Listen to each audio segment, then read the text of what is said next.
work, whether it's on a halter or using a whip, we're teaching them how to yield away from pressure. And so, I know, it's like, we just need to move. So, like, when you start to teach him how to lead on a halter, you would pull on his halter, and when he would kind of yield or give into it, you would release it as a reward. Yes. And so the same thing is with pressure. When I put physical pressure on this shoulder, you can see he crossed that foot over this one. Yeah. And the same thing going here. He's going to follow my body. Like that. Good boy. Whoa. And so, once again, with a G turn, we're at... So if you want him to go right, you tap him on the left. You want him to go left, you tap him on the right. So think about it as pushing. You're just pushing him over. Yeah.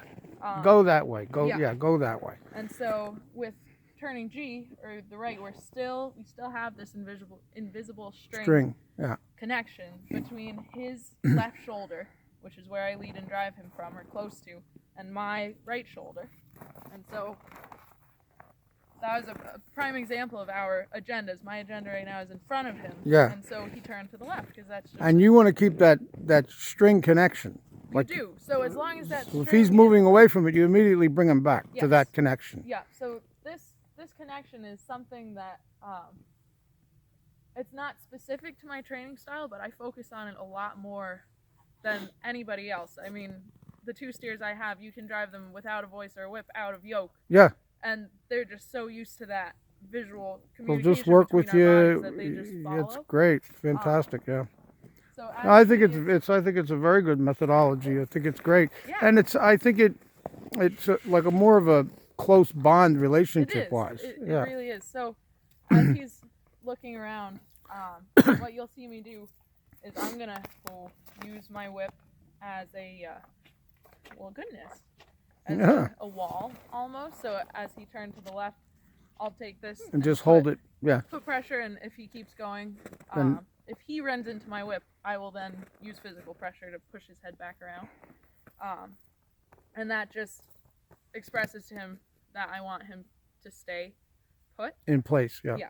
And so I'm going to demonstrate a G one more time. So their feet should be moving when you ask them to turn. So I'm going to ask him to go up. And then with him, I don't want to cross too far in front of his nose. Because if I'm on this side, I've lost him. Yeah, you lost him, and now he's thinking. Right, he's thinking off to the left because I'm over here. Yeah. So you want to stay generally, in the same spot. That string, right?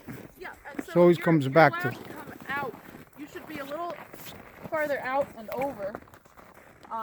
So right there, he was trying to turn tighter than I was asking him so he could head back. He didn't stay with you. Right. Basically, But the farther out and over you are, the tighter he's going to turn, which I'll demonstrate here. Yeah, that's like immediately turning him. Yeah. Restrict my body. He's turning his head away from your body, like so. The sharper you turn, the sharper he goes with you, right?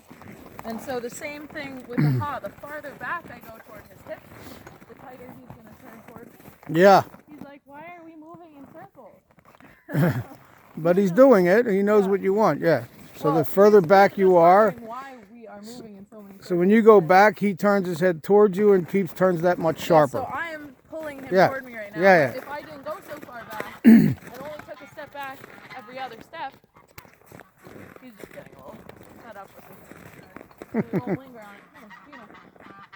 So I am increasing pressure on that off shoulder because he's starting to just look kind of up. blow me off. Yeah. But as soon as he starts to move, I stop touching him. Whoa.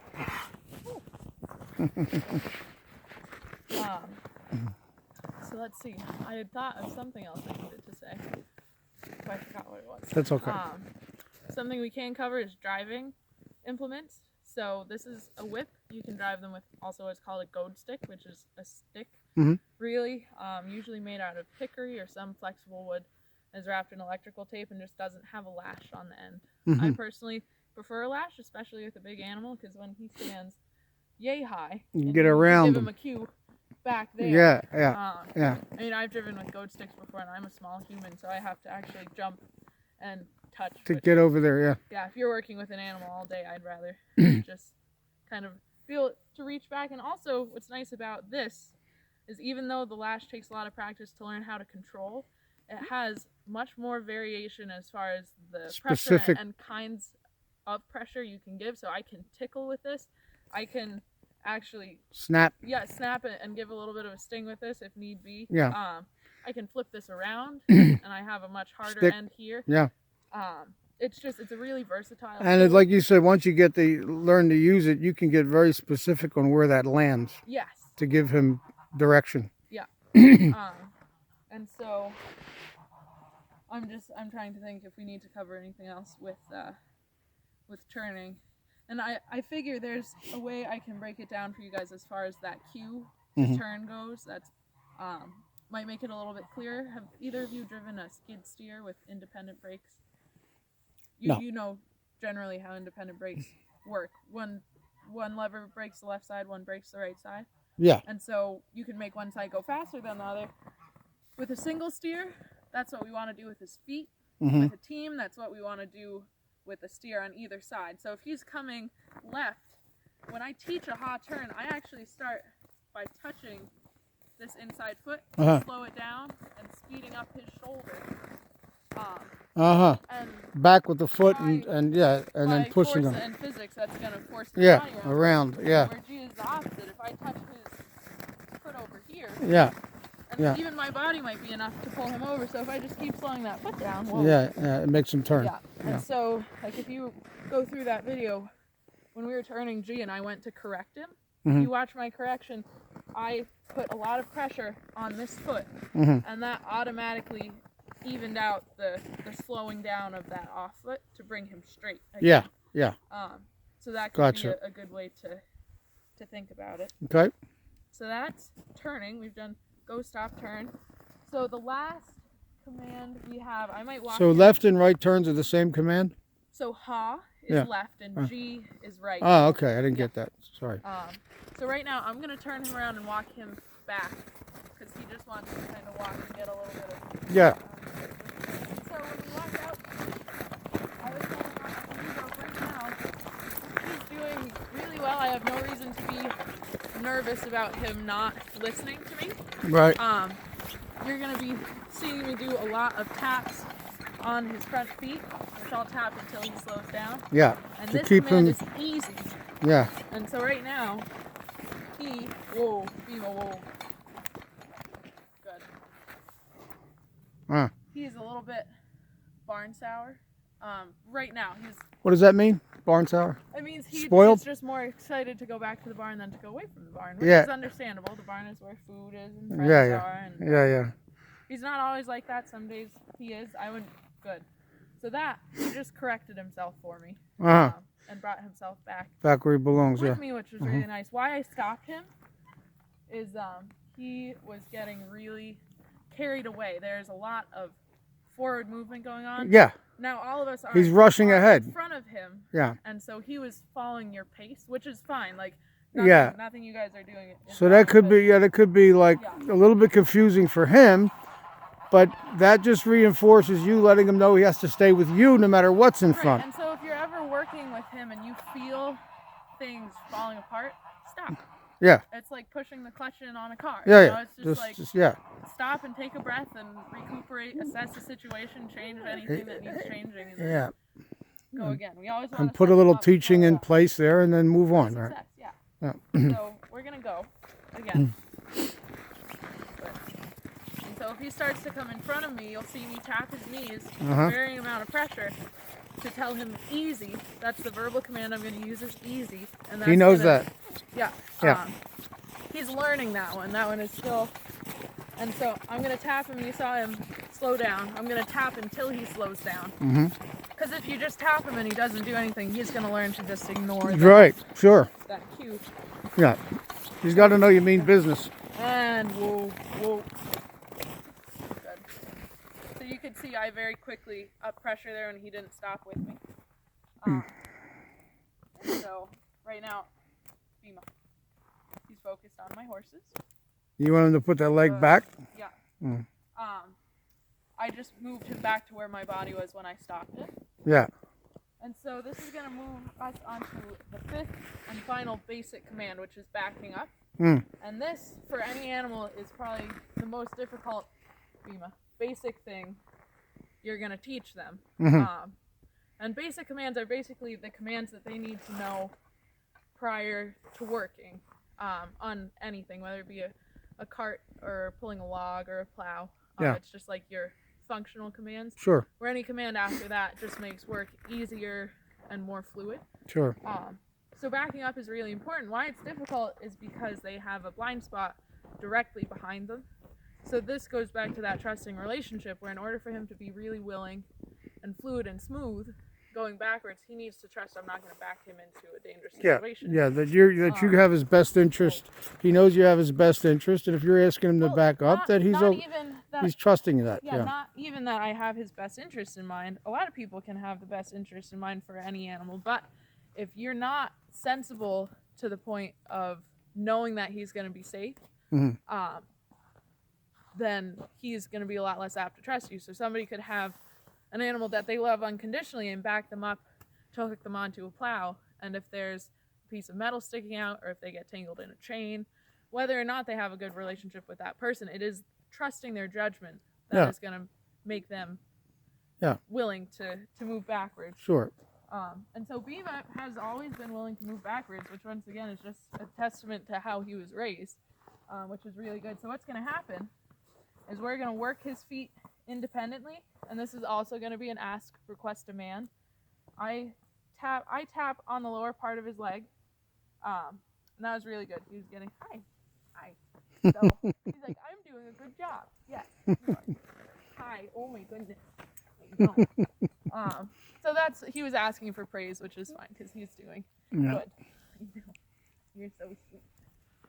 Okay. So this is called a hug. I call it hugging when they put their head up on your shoulder. Yeah. And it's something I'll offer to do for them, and they very quickly learn to ask for it because it is really rewarding. You just scratch them all over. My big steers, if they do something that they know is really good, they will just stick their heads in there until you go and hug them, and they won't work. Not doing anything until they get that praise. As I was saying, I tap the lower part of his leg. Some steers prefer the upper part. Some steers prefer the brisket or the dewlap, which is here. But he prefers right around his ankle. And so what you're going to see me do is I am going to start with really light pressure. Good. And as soon as he moves the foot that I touch, I'm going to stop. Because as he's backing up, I want to be asking for every individual step. Because if you get an animal that just thinks when you touch them that just they keep need going to go backwards, if they back into a piece of equipment, whether or not it is your fault, they will blame you for it. Yeah, you want complete, real specific control. Yes. Yeah. And so, in the future, if you're ever teaching this to an animal, I never increase pressure unless I know for a fact they know how to back up with me and they know how to do it willingly. Yeah. Because if you... Then that they're not just... Yeah, if you're demanding them to go backwards and they don't trust you, it's similar to scolding for turning their head away or putting their head down when you greet them. It's going to be a negative connotation with a trust-building exercise, I guess we could call it. So I'm just going to touch, and touch. And so I'll make it tricky for him sometimes, and I'll pause in between. And so you see when I pause, he didn't move that foot back. Yeah. And so, what's really nice, you can see as he's backing up, his head is straight and it's up. One of the most common signs of unwillingness to do that is they'll either drop their head or they'll shake their horns or snort, which is a sign of defensiveness, of nervousness, kind of like, I don't really want to listen to you. Or resistance, yeah. And so, with backing up, this is going to lead me to some commands I'm going to send you with for homework. He backs up relatively straight, which is really helpful. You can see his butt went a little bit off to the right, which is normal. That's a normal reaction because if they turn their butt, they can then look at what's going on directly behind them. Yeah. And so those two commands are put in and put out, which are commands that move their rear end independently to the left and right, so just their back feet. And that is the start of sidestepping. So for him, put in would be off to the right. We're going to treat him like he was our nigh steer. And then put out would be moving his butt out. And so those commands originate from put in toward the pole, or put out away from the pole. So if there's a pole in between him and a teammate, he would be our nigh steer. Yeah. So once again, put in is moving off to the right, and put out is this way. And I will show you guys how to introduce that and teach that later on. But those are all of our basic commands. Okay.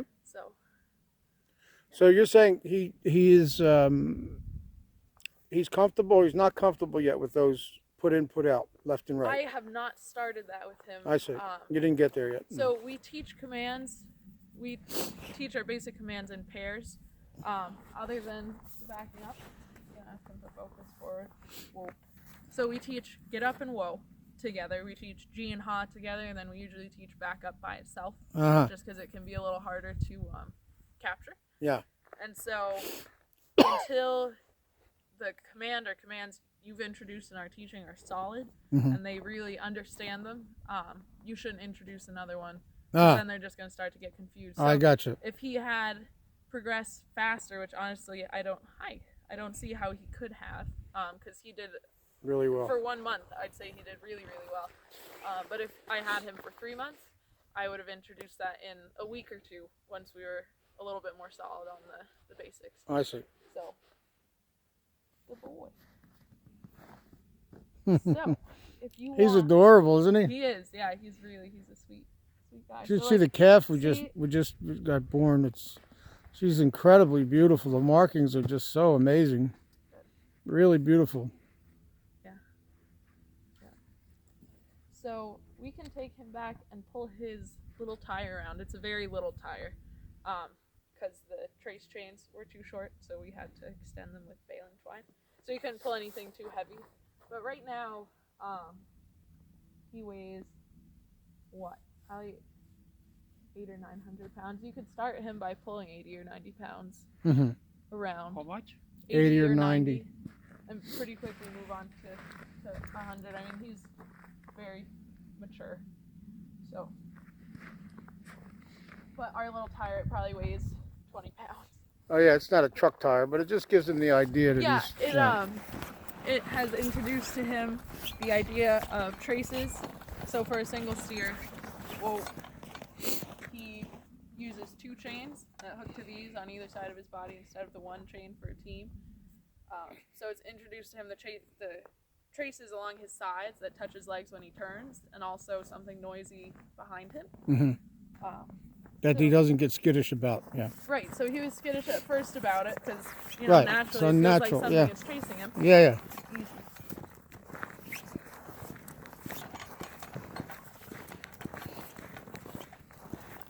So you can see when I ask him to be easy, I'll address his body with my body like that. Yeah, when you turn to him, he slows down. Yeah.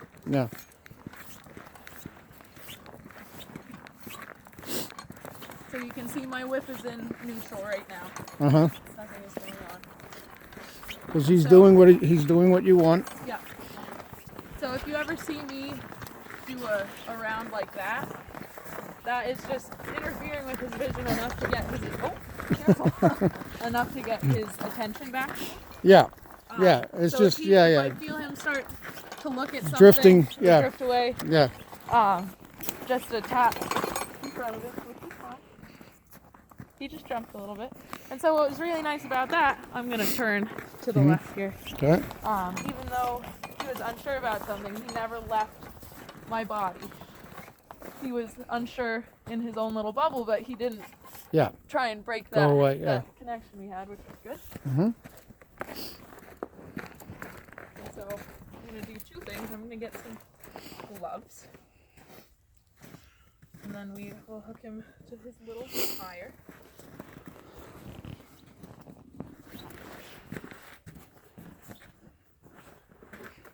Hi, Beema. Hi, Beema.